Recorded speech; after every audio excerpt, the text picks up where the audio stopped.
Kristo, di man kami karapat-dapat tumanggap ng biyaya. Buhay subalit sa habag mo kami ay minarapat. Tayo po ay sumamba sa Diyos.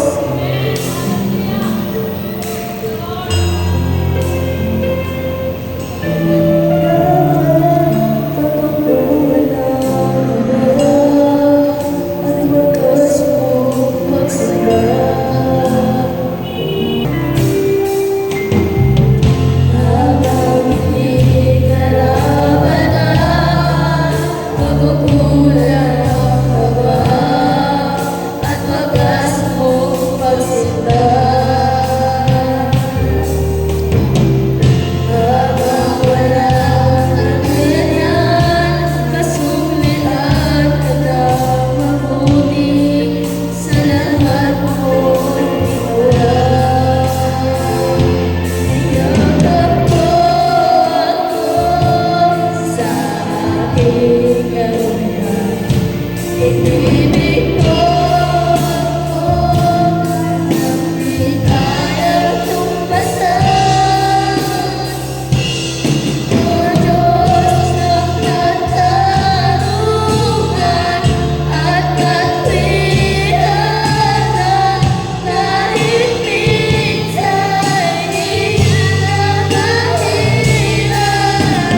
ito. Amen.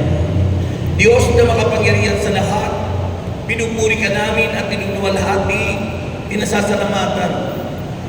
Dinadakila at sinasamba ang iyong banal at makapangyarihang pangalan.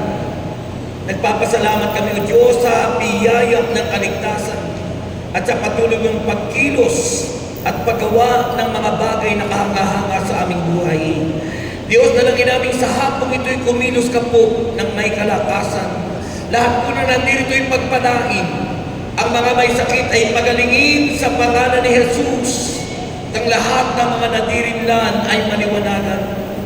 Pagpalain niyo po, Panginoon, ang bawat isang nandirito at lahat ng gagawin mo'y nawa po'y tanggapin at mangyari kalooban mo sa amin.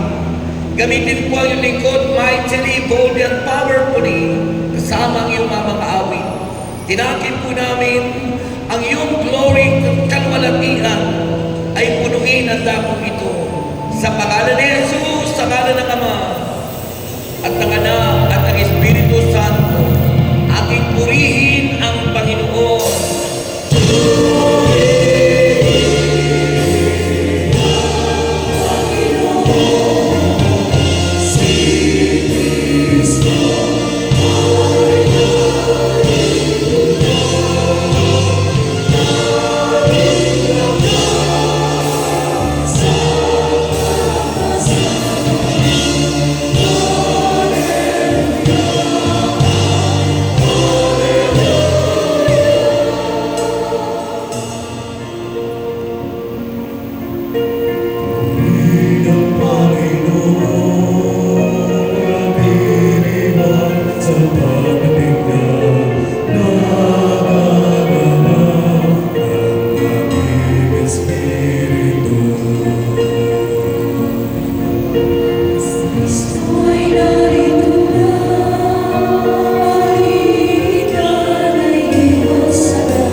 Ibigay ang the best sa Panginoon, yung pinakamalakas, pinakamainam, sabay sigaw, welcome!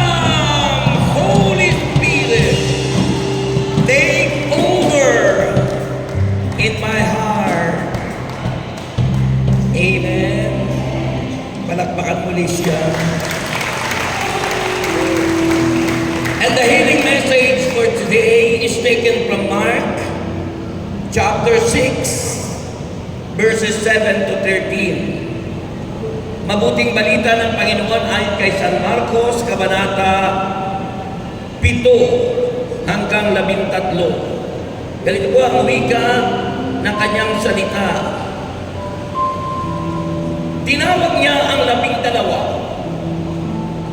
at isinugo sila ng dala-dalawa. Sila ay binigyan niya ng kapangyarihang magpalayas ng masasamang espiritu.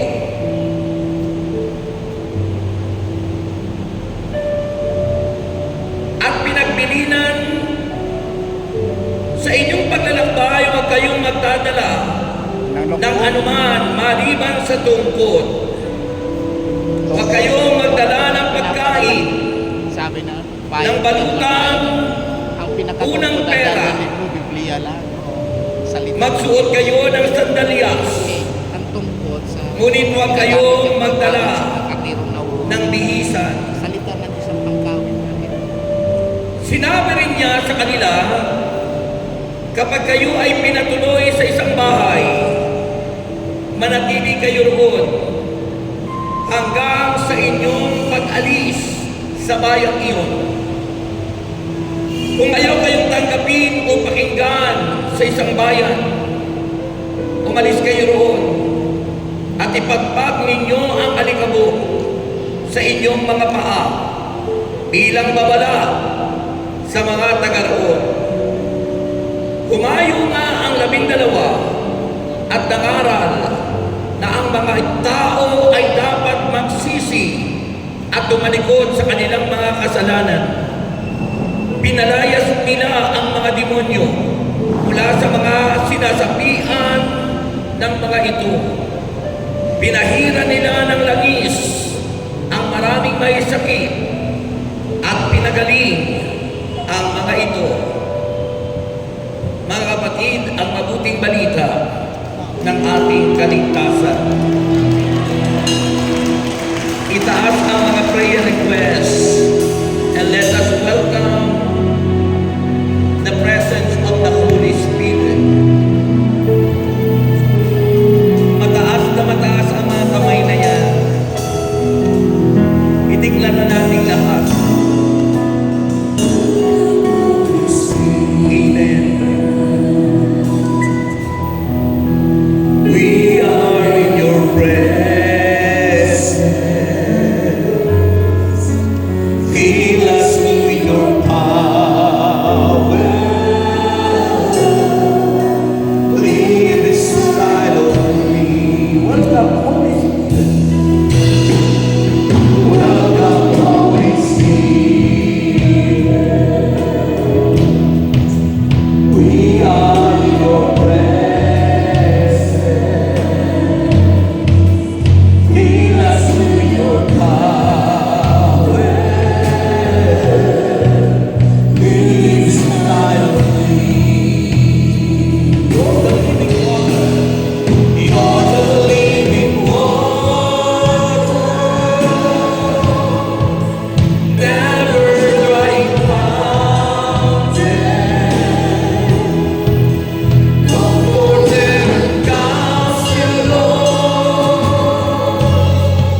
at ako'y naniniwalang lahat ng inyong offerings ay tulad ng binhi na lalago, tutubo, at mag-uumpisang sumagana ang ating mga buhay. Ama naming Diyos, Ikaw ang aming pinagkakatiwalaan, ang Diyos na sagana, Diyos na nagkakaloob ng lahat ng aming kailangan. Dalangin ko po na basbasan ang mga kahilingan ito at dumaloy po ang himala mo sa bawat isang nandirito. Anuman ang kanilang mga kahilingan, mangyari po ang iyong kalooban. At ang aming alay at tando, tulad ng iyong pangako, na ito'y ibabalik mo sa amin sa ibayong paraan, sa iba't ibang klase ng pagkakaloob sa amin. Kaya tinakid po namin na kaming lahat ay answered prayer na. Answered prayer na. Answered prayer na. Sa ngalan ni Jesus, ang lahat ay magsabi ng Amen. Okay, taas ang kamay at dahan-dahang maupo. Praise the Lord. Sarap po. Habang kinukolekta ng mga safe-sing collectors ang inyong mga prayer requests. Amen? Okay. Magandang hapon po sa inyong lahat. Mga 20% lang po yung sumagot. Mga 20% lang po yung sumagot. Alam nyo, napakalaga po yung tinatawag na pagtugon o response. No? Kasi hinihintay ng Panginoon yung ating pakikisang-ayon, yung pag-agree, pagsang-ayon, sapagkat ang bawat pagsang-ayon natin sa Diyos ay biyayang napakarami. Kaya uulitin ko ang pagbati kasi baka kayo umuwing bigo, ay sayang naman po. Okay? Magandang hapon po sa inyong lahat. Mayroon po akong nakitang mga ilang po hindi sumagot.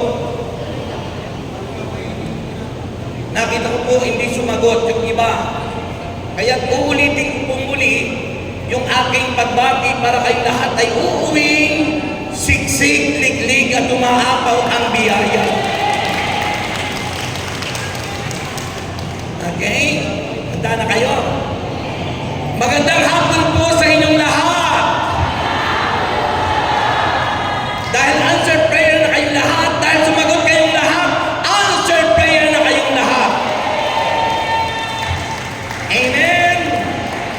Pagkalipas ng napakahabang taon, I think almost 10 years bago ako nakabalik dito at naiba na ang mga sistema rito. Pati ang mga mukha nyo parang naiba na. Dati noon ay puno rito, pero ngayon ito na lang kayo. Kaya nababaguhan po tayo. Ha? Iba na po yung nakikita kong itsura nyo kaysa sa dati. Ang nakikita ko ngayong itsura nyo ay parang lalong gumanda kayo at lalong naging. Kasi kung sino'y nananatiling tapat, yun ang lalong pinagpapala ng Diyos. Pero tingnan nyo po, marahil baka kasalubong nyo yung mga dating dumadalo na hindi na nadalo. Ibang-iba na ang mga itsura nila. Ibang-iba. Pero yung mga nananatiling tapat sa gawain ng Panginoon, nangangahulugang sila'y tapat sa Diyos, sila'y sinasamahan ng Diyos, sila'y pinagpapala ng Diyos, at hindi sila tumatanda, laging mukhang bata, sapagkat ang presensya ng Diyos ay sumasa inyong lahat. Amen? Naunawaan po ng Diyos yung inyong palakpak.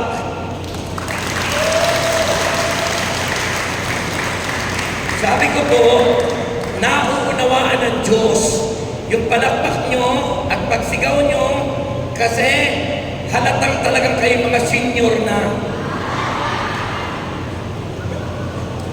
Kaya naunawaan ng Diyos yan eh. Ha? Dahil alam ng Diyos at kilala kayong lahat. na kayong lahat ay senior na. Ako rin senior na ako, 69 na ako. Yung huling punta ko rito, ang edad ko po ay 59. Kaya more than 10 years. Nag-pandemic na, more than 10 years po. At ngayon lang ako muling nakabalik. At salamat sa Diyos, siguro narinig ng Diyos yung aking pagdadasal. Nasabi ko, bakit naman ako hindi na nakakarating kila Sister Pelly? Kasi nami-miss ko rin po si Sister Pelly, saka yung inyong nag-MC kanina.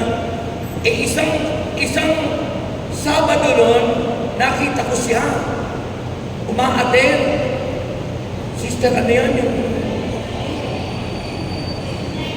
Hermie? Oo, yung nag-MC. Sabi ni siya, Brother, hindi ka na nakakapunta sa amin. Sabi ko, pagdasal mo, ayun. Narinig ng Diyos yung dasal niya. Nagtagpo yung dasal niya at dasal ko. Kaya ako'y nandito ngayon. Salamat sa Diyos. Amen. Yan, sabi nga nun, nandun daw kayo. Tinanong ko lang, Sister Bernie Turo pala. Salamat naman. Okay, ang ating pong pag-uusapan ngayon is about calling. Sabihin nyo. Ulitin nyo. Calling. Calling po, hindi uling. Narinig ko uling. Iba po yung uling. Yung uling pagkatong yun. Calling. Yung panawagan. Uling daw uling. So, our topic is calling, specifically the calling of the 12. Yung panawagan ng Diyos sa 12 na tinawag silang mga apostol. The 12 apostles of Jesus Christ. The difference between the apostles and the disciples. Ang pagkakaiba po ng mga apostol sa disciple, tayong lahat mga disciples of Christ, mga tagasunod, mga learners, mga nag-aaral ng salita ng Diyos. Ang apostle po, sila po'y eyewitness. They were the eyewitness of the Lord. Nakita nila, nakahalubilo nila, nahawakan nila ang Panginoon. Yun ang ibig sabihin ng apostles. Nahawakan nila ang Panginoon, nakasalo nila ang Panginoon, nakita nila ng personal ang Panginoon. Ang tawag doon ay mga apostol o apostle. Ang mga apostol, sila po ay mga sinugo.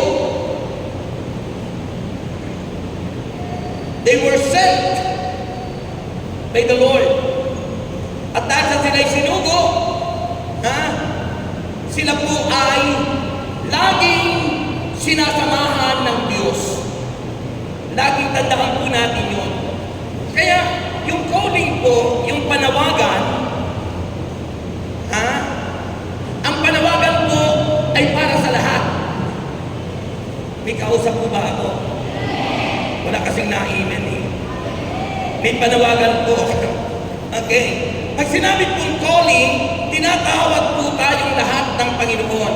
Kung ang 12 apostles ay tinawag doon, they were our representative on the time. Sila po yung ating representative nung panahon yun. At kung sila'y nag-agree o sumagot kay Kristo, ang lahat ng sagot nila ay sagot na rin natin sapagat sila yung ating representative. Amen? Hindi po tumitigil ang pagtawag ng Diyos. Dahan-dahanin ko nga. Kasi masarap siguro yung dahan-dahan kasi naiingayan ako ng mga ano. So, sabi po ng Panginoon sa panawagan, makinig Makinig kayo dito ang tingin. Sabi ng Panginoon, Mateo 11:28. Sabi niya, lumapit kayo sa akin. Cody, lumapit kayo sa akin. Kayong lahat na nangapapagal. Kayong lahat na nangabibigatan ng inyong pasanin. Sino po yung mga nabibigatan, nahihirapan, napapagod na sa panahon ngayon? Sila po yung mga problematic, asthmatic, at mga taong walang atik. Sila'y napapagod, sila'y nahihirapan. Kita sabi ng Panginoon, lumapit kayo sa akin.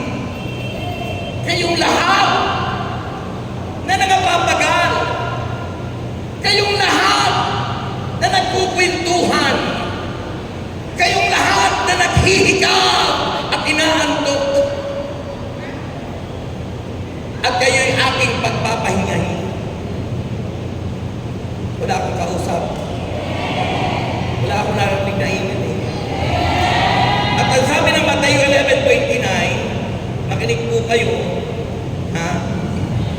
Naunawaan po kay nanay ng Panginoon. Sabi ng Panginoon Jesucristo, pasanin ninyo. Napapagod na nga, nahihirapan na, pero sabi ng Panginoon, pasanin ninyo ang aking pamatok. Dahil ang pamatok ng Panginoon, ang kanyang salita, magaan. Hindi mabigat. Kung yung pasanin nating kapaguran, nabibigatan tayo, problematic, asthmatic, walang atik, ang hirap ng buhay. Pero sabi ng Panginoon, pasanin ninyo ang aking pamatok, ang salita ng Diyos. Pasanin ninyo ang aking pamatok, mag-aral kayo sa akin. Mag-aral kayo sa akin. Parang wala akong kausap. Sabi ng Panginoon, mag-aral kayo sa akin. Ha? Alam niyo, napakalaga ng pag-aaral ng salita ng Diyos. Napakalaga po nun. Alam niyo kung bakit? Kasi po pag ang tao hindi nag-aaral, hindi nakikinig, mangmang, ignorant. At ang taong ignorant, walang alam yun. Sabi ni Propeta Hosea, chapter 4, verse 6, ang aking bayan, tayo yun, ay napapagal o namamatay, nahihirapan. People are perished, destroyed for their lack of knowledge. Dahil sa kawalang alam, kamang-mangan. Siguro marami sa inyong dati nag-i-LCD ngayon ay nasa kung saan na. Mga natangay ng ibang turo. It because being ignorant, kapag wala tayong alam sa salita ng Diyos, matatangay ka ng ibang turo. At pag natangay ka ng ibang turo, maliligaw ka. At di mo mararating ang iyong destinasyon. Ang tunay na destinasyon ng mga tagasunod ni Kristo ay ang buhay na walang hanggan. Pwede niyo po itong ilaga at pwedeng maging tiyan. Ayan. Gamot yan.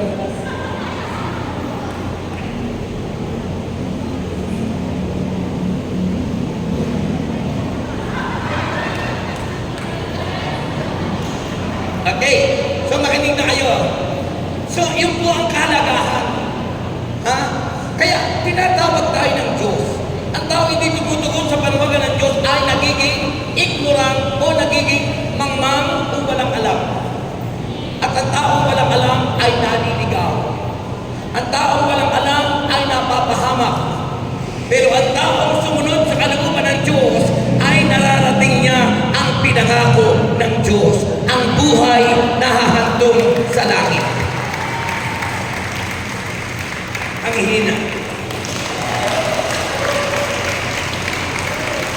Calling. Sabi po ng panawagan, calling is a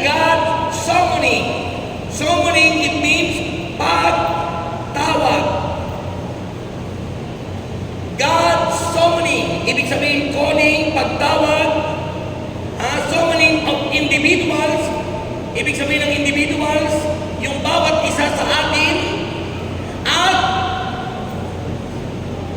individuals and people. Pag sinabing people, maraming mga tao tinatawag ng Diyos to Himself. Tinatawag ng Diyos para sa Kanya. Tayong lahat ay tinatawag ng Diyos para sa Kanya, para kay Kristo, para kay Jesus, hindi para kung kanino. At ano pa ang sabi? So that, sa gayon, so that they will belong to Him. Para sa gayon, lahat ng tinawag niya ay maging sa Kanya, maging kay Jesus. At ang sabi niya, and serve Him in His world. At maglingkod yung mga tinawag sa daigdig ng ating Panginoong Hesukristo.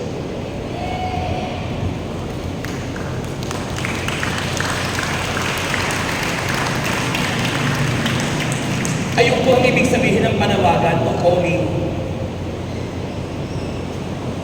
Para tayo maging pag-aari ni Jesus, tinatawag para maging Kanya, para sa Kanya, maglingkod sa Kanya, sa Kanyang daigdig, sa Kanyang kalagayan.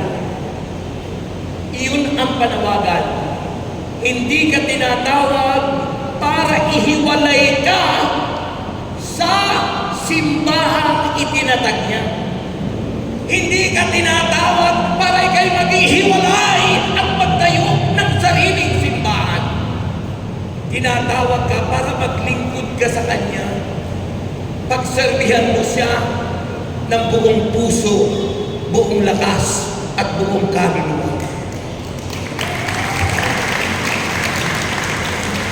Yung mga pumalakpak yan yung may mga kaluluwa. Lalo na kung malakas ang palakpak niyan, naku, yan yung mga taong may kaluluwa. Amen.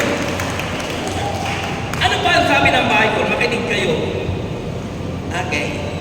Tandaan niyo po, yung inyong pagdalo sa gawain ay pag-aaral.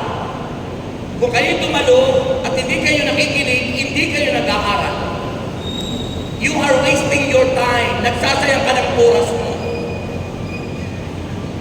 Yun yung mga hindi nakikinig po, yun yung mga nakakawala.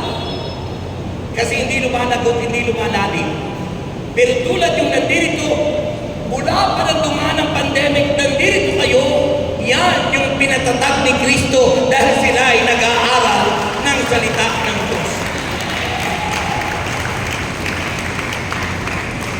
Amen. Sabi po, the calling of a believer may involve. Ang panawagan ng Diyos sa mga mananampalataya ay mayroong kaakibat. Involve a specific place. Halimbawa, kayo tinawag dito sa Taytay. Tinawag kayo bilang Katoliko, hindi para maging kung ano.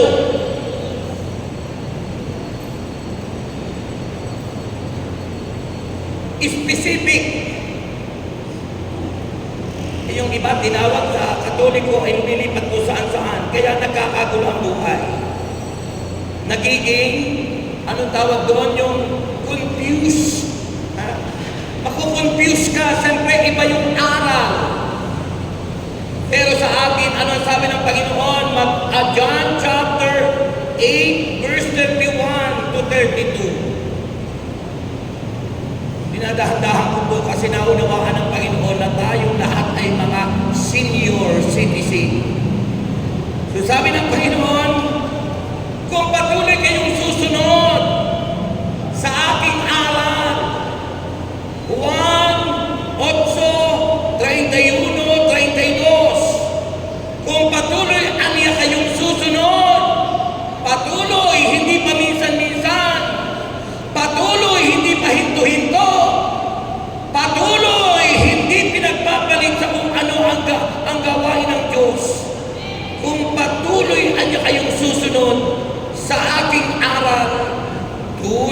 niya kayong mga alagad ko. Makikilala niyo ang katotohanan, at ang katotohanan ang magpapalaya sa inyo.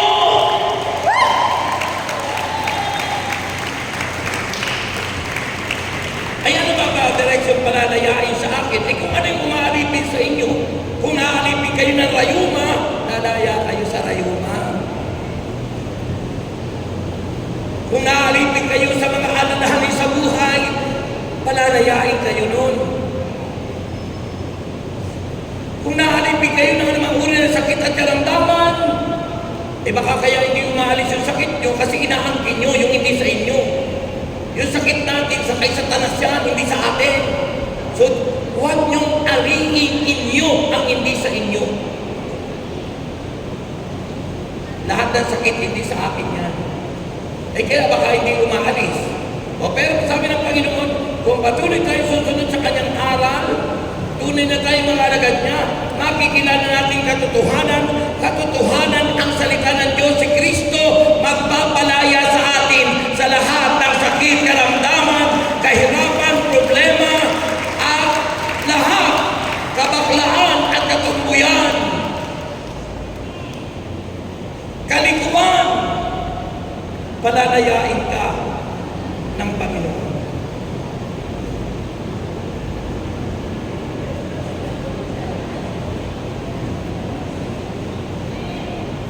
Yan, itapal mo doon sa pigsa. Lalo na basa yung mukha ko, ipasa kasi yan. Okay? So yun po yun mga kapatid, ha?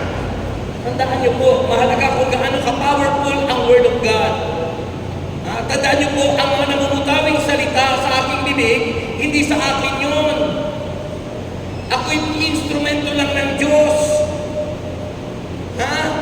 Pag tayong tinawag ng Panginoon, tumugon ka, we become an instrument of the Lord. Nagiging tayong kasangkapan ng Panginoon. Ha? Yung po yun mga kapatid kay Kristo. So ano ba sinasabi naman na aklat? Makinig po kayo. So tayo tinawag mga mananampalataya at ito'y nakapaloob sa specific place. Halimbawa, Taytay, dito kayo tinawag, pagsikapan nyo na lahat ng mga taga-Taytay ay mahabay nyo. At ang pinakamahalaga, nag-uumpisa yan sa inyong pamilya.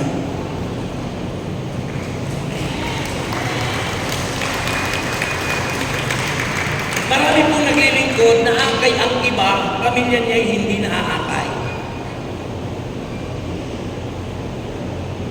Naakay yung asawa ng kumari niya, pero yung asawa niya hindi maakay.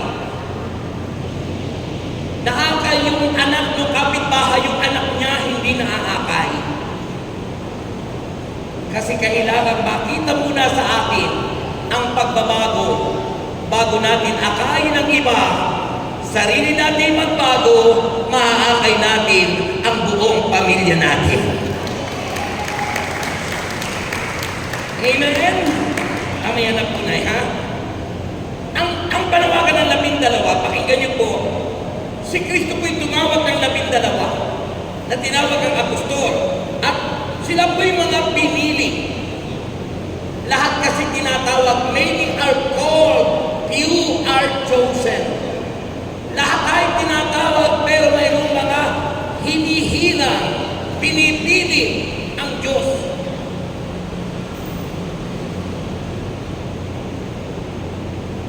Gusto niyo mapili kayo? Sino gustong mapili ng Diyos?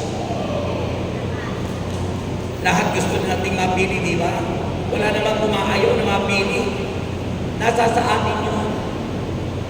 If we are obedient, kung tayo masunurin, at kung tayo'y nagpapasakot, being obedient and being submissive sa Diyos. Amen.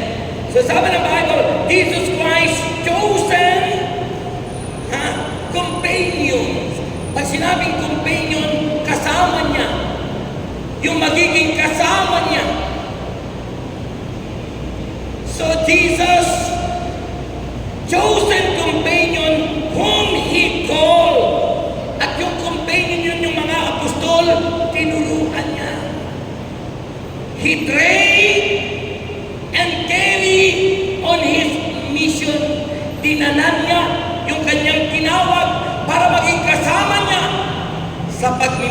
mission.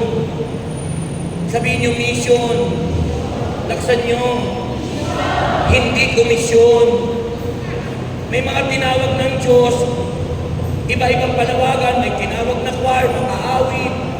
May tinawag na driver, may tinawag na preacher.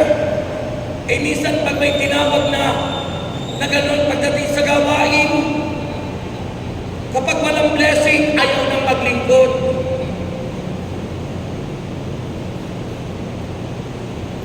Kapag walang pamasahin, ayaw na. Ayaw ko lang kumanta roon kasi hindi naman nagbibigay ng pamasahin namin yun. Ayaw ko na doon kasi hindi maganda doon. Hindi gano'n ang misyon. Mission! Focus on what Jesus did. Dahil tayo tinawag to continue the mission of the Lord. Ipagpatuloy ang sinimula ni Kristo upang ang lahat ng tao'y maligtas.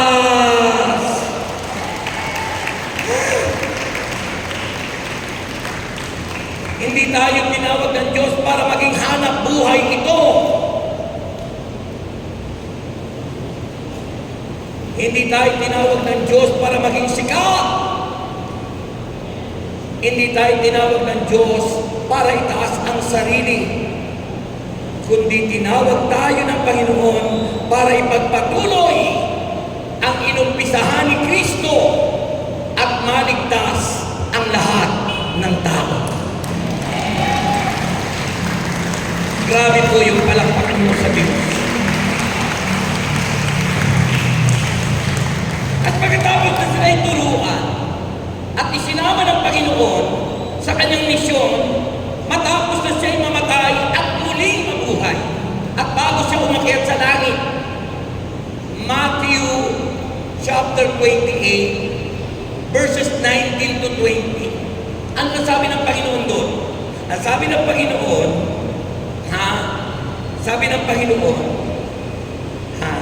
Mateo 28:19 hanggang 20.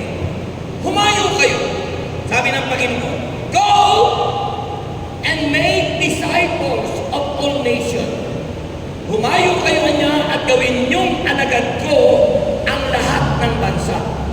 Hindi po sinabing humayo kayo at gawin niyong mga apostol, kundi gawing alagad. Go and make disciples. Tagasunod. Nakakalungkot may mga taong naglingkod sa Diyos, nagpapatawag na siya'y apostol. Hindi naman niya nakita si Kristo, hindi naman niya nahawakan si Kristo. Hindi po yun apostol. The apostle are eyewitness. Nakita.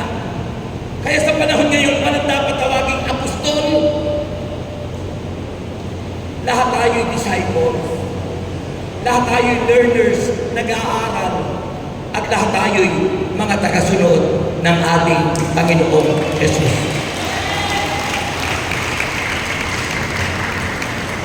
Parang walang pakor yung palakpak niya. Napiktuhan tayo ng pandemic. Anong naobserbahan nyo sa pandemic? Ha? Anong naobserbahan nyo sa pandemic? 25 minutes na lang pala ako. Ang naobserbahan ko po sa pandemic, naapektuhan ang mindset ng tao. Yung mga pag-iisip natin. Yung naayos na mindset noon dati ay tayo nakafocus kay Kristo. Nakafocus sa spiritual life. Nung nag-pandemic, doon na sana, yung mga ang isipan ay naiba. Marami na ngayon nagre-reklamo, marami na ngayon, ayaw ko na pupunta dyan. Ganun ba? Nawala sa focus. Maraming nagreklamador because of the mindset. Na iba, yung takbo ng pag-iisip ng tao nung dumaan ng pandemic. Kaya ngayon dapat umpisan mo na muli, being learner. Magturo. Turo ang sumunod Lumayo kayo sa lahat ng bansa. Gawin niyo silang mga alagad ko at turuang sumunod sa lahat ng ipinag-uutos ko sa inyo. At ang sabi ni Jesus, at tandaan ninyo, ako'y laging kasama ninyo hanggang katapusan ng sanlibutan.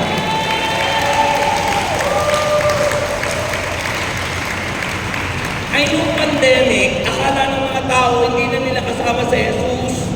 Kaya naging problematic sila sa kanilang kakainin. Problematic sila sa kanilang iinumin. Problematic sila sa pagkatawanan ng trabaho. Pero yung iba, nagpasalamat sa pandemic. Bakit? Sila'y doon natuto. Natutong magnegosyo, natutong gumawa ng mga kahanga-hanga, at sila'y nag-umpisang umunlad.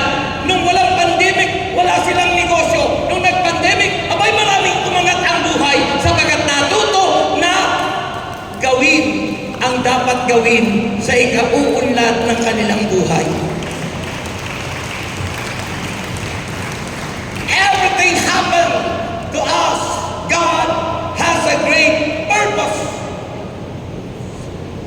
May layunin ng Diyos. Tinitrain tayo lahat, tinuturuan tayo lahat in a different way. Sabi ng isang nagpatuto sa akin, ano brother, talaga, noon hirap na hirap kami. Nung nag-pandemic ako, anong ginawa? May nagbigay sa amin ng puhunan. Anong ginawa ko? Tagatagig po yun. Anong ginawa namin? Nag-start silang gumawa ng peanut butter. Alam mo ngayon, sikat na peanut butter ang kanilang negosyo na nag-distribute sa lahat ng mga groceries. Nagising ay yung iba dahil takot na ibang mindset, sinisi ang Panginoon, sinisi ang kung sino-sino, hindi niya ginamit yung kanyang resources, hindi niya ginamit yung kanyang talent, hindi niya ginamit yung kanyang ability, hindi niya ginamit yung kanyang strength. Kaya nung buksan muli ang gawain na mawala, dahil narinig ng Diyos ang kanilang pagrereklamo. At yung iba'y nagkasakit. At hanggang ngayon may mga sakit.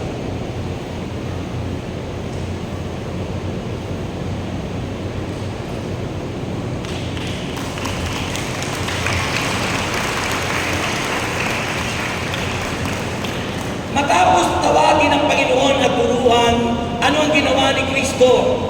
Sila po'y pinahayod.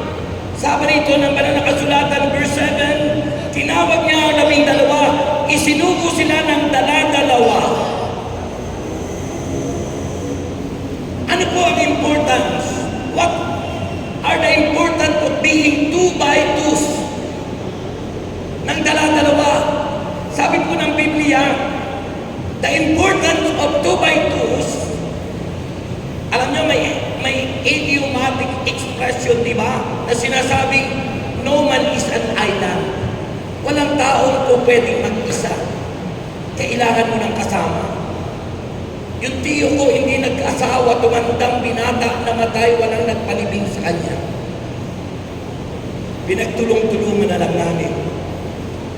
Mahirap ang nag-iisa. Kaya yung mga babae, kapag medyo nagkakaedad na, nag-iisip na, ano kaya? Magkakaasawa pa. Nagiging problema minsan ng babae yun. Kalimitan kapag ano na yung mga babae, wala na sa kalendaryo. Mabigat na problema nila yun. Kasi iniisip nila, paano na ako? Sa statistic, mas marami ang babae kaysa lalaki. Ay yung mga lalaki, kukunti na nga, naging bading pa yung iba. Ay kawawa naman yung mga babae. Kaya yung iba, pumatol na sa hindi nila asawa. Kasalanan yun. Ano ang importance ng 2 by 2? Sabi po, the other could be strong. Yung kapartner mo, maaring malakas. And when one was weak, kapag mahina ang isa, yung malakas ang magpapatatag sa'yo.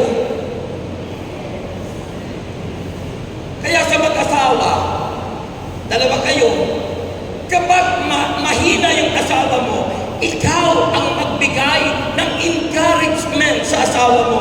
Magpalakasan sa isa't isa, hindi yung parehas na kayo na naging weak. Ano ba? When one doubted, kapag ang isa ay nanghihina ang pananampalataya, may pagdududa, the mission, lalo na kung nasa mission, the other could remind him. Ang magpapaalaala ay yung kapartner mo. Ang hina.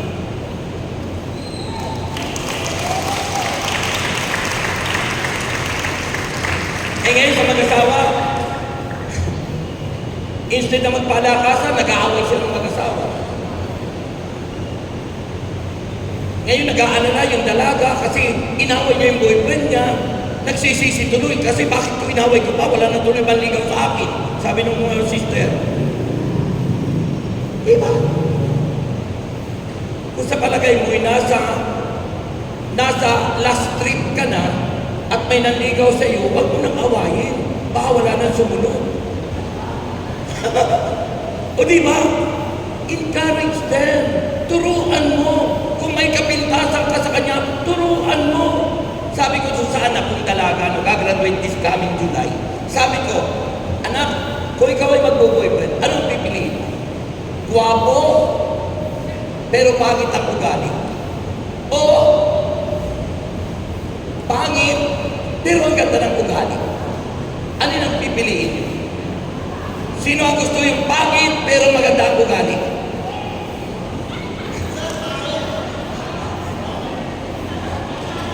Ang gusto nila pangit, pero maganda ang ugali. Ay sino naman yung gustong guwapo, pero pangit ang ugali? Wala. Yung iba hindi tumaas eh. Sabi ko, anak, kapag pangit at maganda ang ugali, nahihirapan ka paano babaguhin ang mukha nun. Pero yung guwapo na pangit ang ugali, pag dinala mo sa El Shaddai, magbabago ang buhay niya. Pero yung pangit na itsura, habang panahon pangit na yun. Pero yung pangit na ugali, in God, nothing is impossible. Ang taong nakikipag-isa kay Kristo ay nagiging bagong nilalang at pwedeng mabago ang ugali ng tao. And that is our mission. That is the mission of those who are called and chosen.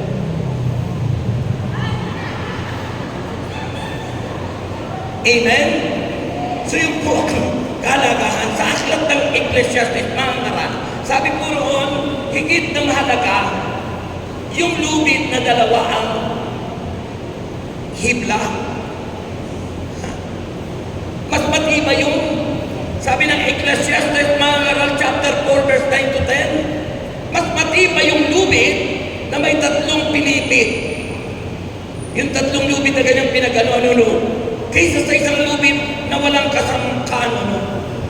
Pinapakita, sabi nga sa kasabihan, 2 heads is better than 1. Mas mabisa, mas matindi ang magagawa, mapag-iisipan ng taong may kasamang mag-isip.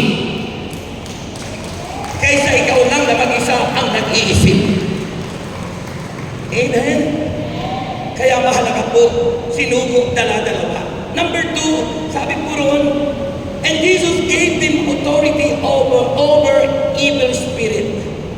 Tandaan niyo po, tayong lahat ng binyagan, binigyan tayo ng kapangyarihan. Pero yung kapangyarihan yon, marami pong hindi nag-i-exercise, hindi sinasagawa. Alam niyo, kanina po, mula pa kanina hanggang ngayon, nag-broadcast ako ng 6 to 7, nag-announce, nag-broadcast uli 10 to 10:30, nag-broadcast ng 11 to 12, pagkatapos ng 12, diretso kami rito. Gumising ako 4:30. Kaya doon sa nito, natulog ako ng kunti. Mga kapatid, so isipin niyo yun, yung ginagawa po natin. Kung wala ang Diyos sa atin, wala na tayong lakas. Pero sabi ng Biblia, if God is for us, who can be against us? Authority and power. Kaya kanina, medyo may naramdaman ako. Sabi ng Mark chapter 16, from verse 15 to the following verses. Silang lahat na nabautismuhan, tumanggap ng kapangyarihan. At doon sa portion na yun, sabi ron, at ang sino mang mapatungan ng inyong mga kamay, ang mga may sakit ay gagaling. Gagaling! Gagaling! Kaya ginawa ko, pinatong ko agad yung kamay ko. Sabi ko, in Jesus' name, I rebuke you, Satan! Maya-maya, wala na. Yung medyo kumikirot. Sapagkat, God gave us power. Sabi dito, the apostle, sabi naman sa verse 7, letter B. Sabi niya doon, sila'y binigyan niya ng kapangyarihang magpalayas ng masasamang espiritu. Exercise that power. Gawin niyo. May nararamdaman ka, sumasakit yung tuhod mo, patong mo yung kamay mo. At sabihin mo, sa pangalan ni Jesus, lumayas ka. Hindi yung asawa niyo ang pinapalayas niyo. Hindi yung apo niyo, yung mga kasambahay niyo. Exercise that power. So, gave them authority over evil spirit. It means they were empowered. Sila'y binigyan ng kapangyarihan katulad ni Kristo ng bautismuhan si Jesus. Kaya mula nung tayo bautismuhan, taglay na natin yun when we were baptized. Yung kapangyarihan yun. We are all empowered. Binigyan ng kapangyarihan nung tayo binyagan. Amen po ba? At binigyan ng instruction. Jesus gave them instruction. Sabi po ng verse 8, take nothing. Huwag kayo niya kayo magdadala ng anuman. Kapag kayo nag-misyon, huwag kayo magdadala ng anuman. Pag ako napunta ng abroad, hindi ako nagdadala ng anuman, kundi kung ano lang yung ano. Pag uwi ko, abay sobra-sobra ang balik. Yung isang maleta, nagiging 2 malita. At yung ibang mga damit ko, pinamimigay ko na doon. Kasi may kapalit. Anong ibig sabihin nun? Nasabi ng Bible, take nothing. It means you have faith. May pananampalataya ka. Magtiwala ka sa Diyos. Lahat ng wala sa iyo, lahat ng hindi mo dala, ang Diyos ang magsusupply sa iyo. Amen? At sabi rin po ng Bible sa verse 8, ang dadalhin nyo lang ay tungkod. Stop. Ano po ang nagre-represent sa tungkod? Salita ng Diyos. Kung may pananampalataya ka, pinanghawakan mo yung tungkod, salita ng Diyos. Kung paano nahati ang dagat, tungkod ni Moses. Sa atin, tungkod natin, salita ng Diyos. Ngayon, ang nakakalungkot, may kanya-kanya tayo cellphone. Bihira ang taong walang cellphone. Pero maraming taong walang sariling Biblia. Walang tungkod, pero may cellphone. At pag nagising cellphone agad, sa halip na unahin ang Diyos, cellphone ka agad. Ay baka nag-text yung boyfriend ko. Diba, sister? Dapat po unahin natin yung Diyos. May sariling Biblia. Meditate it day and night. At pag nag-meditate tayo ayon sa Book of Joshua, magtatagumpay ka, sasagana ang ating buhay. Amen! Amen! At sabi, and wear sandals. Sabi ng book of, ng letter of Paul to the Ephesians,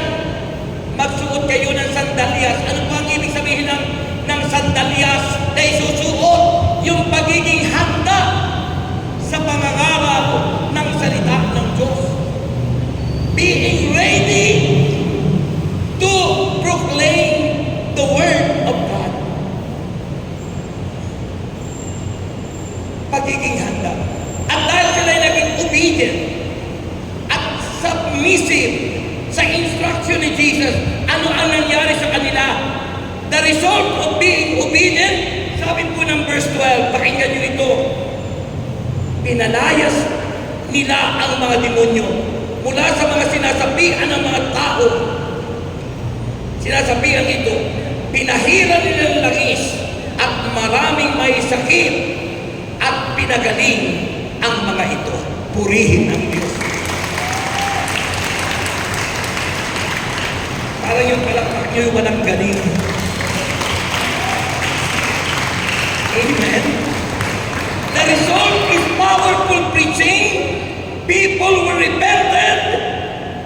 Nagbalik loob. Drove out demons. And anointed many those who have sick. Silang lahat ng may sakit, pinahiran ng langis, at dahil doon, lumaganap ang salita ng Diyos. Lumaganap.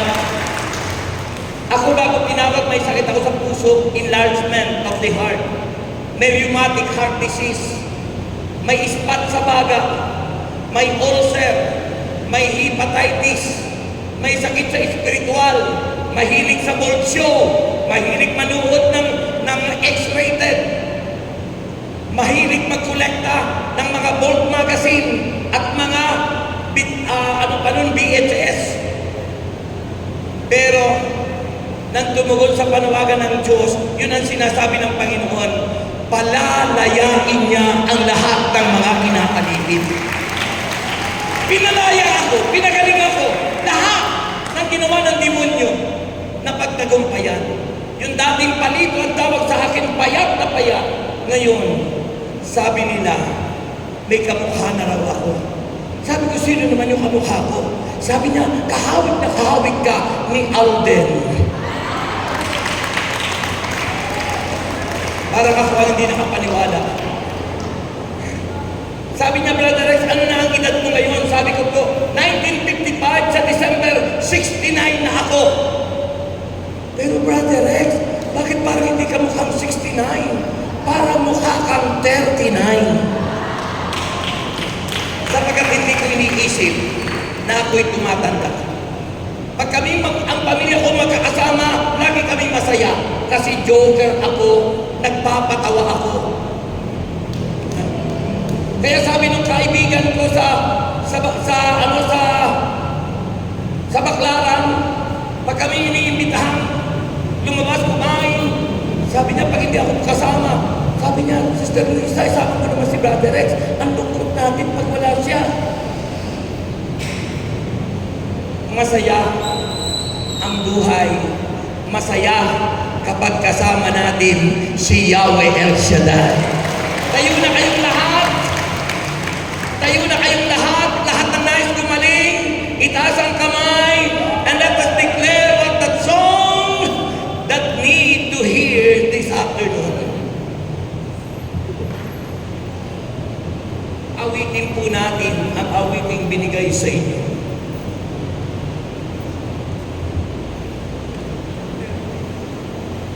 Wala. Akala ko na wala. Taas po ang inyong kamay, ha? Sino po sa inyo ang may cancer? May cancer po kayo? Sino sa inyo ang may ulcer? Dito po. Dito. Harap kayo dito sa altar. May cancer? May ulcer, sige kumanta kayo. Ayong kay sir, may sakit sa puso, kumanta na kayo. Lumapit po yung tinatawag ko yung may sakit sa puso. Lumapit po dito yung mga tinatawag ko yung may mga sakit sa puso. Ihapag niyo na po ang inyong paa. Yung may sakit, lahat ng may sakit, pupunta na rito. Lahat ng may sakit. Ang pupunta lang dito yung may sakit. Yung walang sakit, magkakasakit. Yung may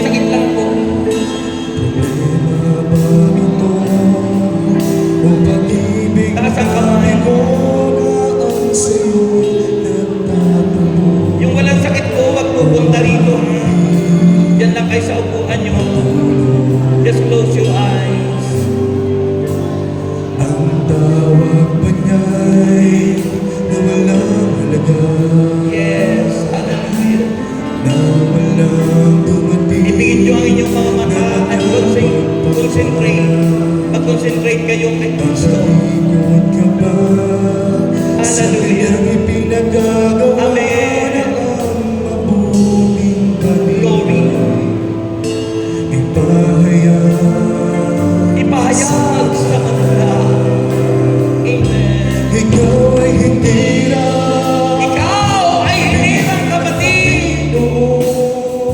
Hallelujah. upang maglingkod sa kanya habang panahon. Tinawag ka niya Tinawag ka niya. upang gumanan ang dakilang bagay na sa'yo inialay. Oh yes. Tawag man ay na walang halaga. Alam ko, Panginoon, kami lahat tinatawag mo. Walang dumating na mga pagpapahal. Yes. Tatalikod ka ba Glory. sa kanyang ipinagagawa na ang mabuting balita? Ipahayag sa paraan. Ikaw ay hindi lang pinili ng Panginoon upang maglingkod sa kanya ang panahon. Tinawag ka niya upang gampanan ang laki ng bagay na sa'yo'y inialay. Amen. Ikaw ay hindi Tinawag ka niya. Hinirang ka niya. pinili ng Panginoon upang maglingkod sa kanya habang panahon. Tinawag ka niya upang gampanan ang dakilang bagay na sa'yo'y inialay. Ikaw ay hindi lang Yes. pinili ng Panginoon. Let's confess for all of our sins. Ipahayag mo sa Diyos at lahat ng ating mga pagkukulang at pagkakamali. Tinawag ka niya Yes, upang gampanan. upang Hallelujah. ang dakilang bagay na sa'yo'y inialay.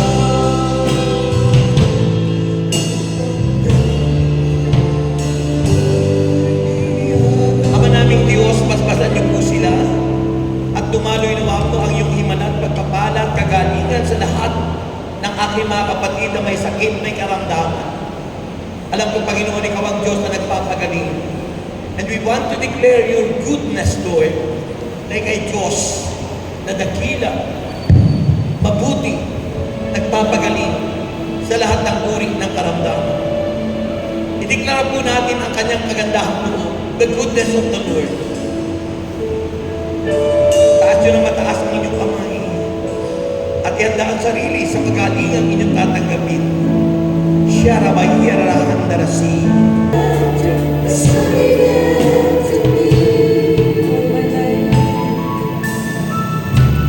All my life you have been faithful. And all my life you have been so, so good. With every breath that I am able, I will sing of the goodness of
running after, it's running after me. Goodness, your goodness is running after, it's running after me. Your goodness is running after, it's running after me. Your goodness is running after, it's running after me. All my life you have been faithful. All my life you have been so, so good. With every breath that I am able, I will sing of the goodness of God. All my life you have been faithful. All my life you have been so, so good. In every breath that I am able, I will sing of the goodness of God. All my life you have been faithful. Yes, you have been good. All my life you have been so, so good. In every breath that I am able, I will sing of the goodness of God. All my life you have have been faithful. Taas ang mga kamay. all my life you have been so, so good. With every breath that I am able, I will sing of the goodness of God. All my life you have been faithful. All my life you have been so, so good. With every breath that I am able, I will sing of the goodness of God. Sabihin niyo, I will sing the goodness of God. I will sing of the goodness. Sabihin niyo, I will sing the goodness of God. I will sing of the goodness of God. Patong ng kamay sa mga ulo. O Diyos na makapangyarihan, hinahatid po namin kiniklaim ang sinabi mo sa Mark chapter 16 from verse 15 to the following verses na ang sino man sumampalataya sa bautismuhan ay maliligtas, ang mga hindi sumampalataya ay parulusahan, at ang mga sumasampalataya ay magtataglay ng kapangyarihan. Sa pangalan ni Jesus, nakapagpapalayas kami ng mga demonyo, magsasalita kami ng ibang wika, dumampot man kami ng ahas, hindi kami maahano, ni uminom ng lason, ang kamandag ni Satanas, ang kasalanan, hindi kami mamamatay. At ang sino mapapatungan ng aming mga kamay, ang may sakit ay gagaling. In the name of Jesus Christ of Nazareth, I declare healing and deliverance. Receive the power, healing in the name of Jesus. Receive, receive in Jesus' name. And Father, cover us with your precious blood. Balutin po kami ng banal mong dugo, ngayon at magpakailanman. Anong sagot? Sabihin nyo ngayon, I am healed. Magaling na ako. Sabihin mo ngayon, I am strong. Malakas na ako. Sabihin mo ngayon, I am rich. Mayaman na ako. Sa ngalan ni Jesus. Taas ang lahat ng inyong mga bag, wallet, passport, papeles, at basbasahan ng Panginoon. Ama naming Diyos, basbasahan ang mga bagay na ito at punuin ng biyaya ang aming mga alay at ang aming po Panginoong mga bag at wallet. At inakit po namin ang lahat na may passport, bigyan nyo na po sila ng visa saan man silang bansa pupunta. At At tinakin na po namin na kami lahat ay tagumpay na. Sa ngalan ni Jesus, anong sagot? Aba, ang lahat ng yan, ihahagis ko na ang bonus nyo. Handa kayong tumanggap ng bonus? Ibaba nyo yung inyong mga bag para dalawang kamay na sasambutin nyo. Sasabihin nyo, thank you Lord. Kung gusto nyo laksan nyo na. Okay, ready na? May the Lord God bless us all now and forever. In the name of the Father, Father pa lang, nasa Ama pa lang. In the name of the Father, and of the Son, and of the Holy Spirit. Amen. Unang bonus, isigaw nyo, pasalamatan nyo siya. Ito na! Pangalawa, El Shaddai spirituality yan. Ito na ang pangalawa! And finally, ito na! God bless you!